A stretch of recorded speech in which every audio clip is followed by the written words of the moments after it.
Whenever you guys are ready, could you explain what you built here?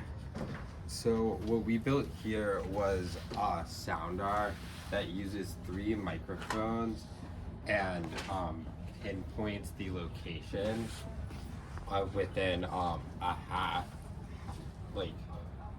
of the range, so it can identify where it is in front of it but not behind it. Okay.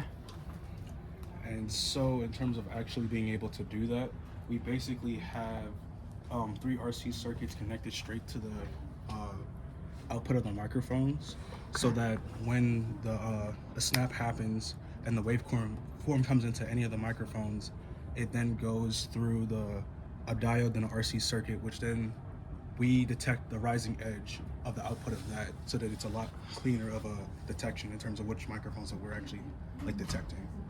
And then what it does to calculate the angle, it uses the first 2 microphones that had the rising edge, and it takes those 2 outputs and assumes that the sound's parallel to that and calculates the angle. Okay. And between those 2 things, knowing it's roughly parallel and then adding or subtracting to the angle depending on which one of the 2 microphones it hears first, is able to calculate the general direction of where it is. Okay. So I feel like that should be enough context. So you want to demo it? Yeah. All right.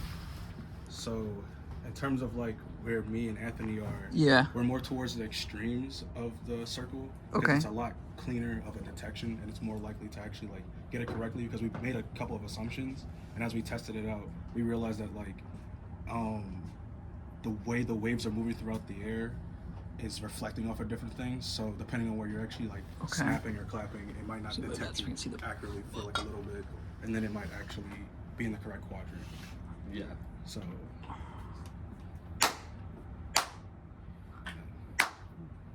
And then also another issue that we face sometimes is when the microphones, our big assumption that we made is that the microphone would always pick up the noise. Yeah. However, that's in the real world, that's not always the case.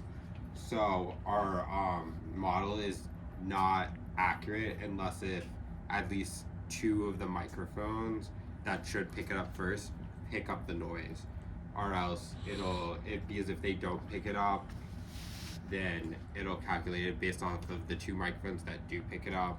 Yeah. Or if one of them picks it up, we need 2 microphones to calculate the actual angle. and you could see roughly which microphones are actually being picked up by the 3 LEDs that we have right here. So they're all connected straight to a resistor, which should be connected to ground.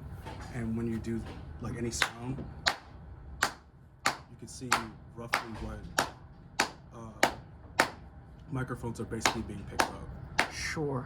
Okay. And then if Anthony, Yeah, by seeing which ones toggle. yeah. And then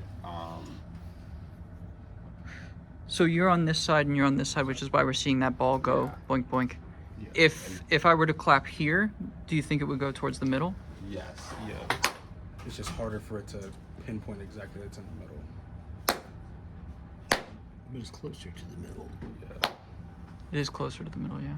That's why we had to be at extremes, because Yeah. it's way better than being Yeah. directly in the middle. And originally we were going to implement servo, and we had it working, but the main issue that we faced was when the servo would move, it would pick up the noise from the servo moving, and then it would keep hovering around the middle because our servo was positioned Like right here? right there. Okay. So we were thinking we probably should have elevated the microphones, but we didn't have enough time to figure out a way of just implementing it quickly. Sure, sure. Cool. Seems to prove the concept. It's working. Making my reflex go. They found something So it's located near the middle. Yeah, near the middle. Can you do a clap over there again? Interesting. Cool. Thank you guys. Really, really nice.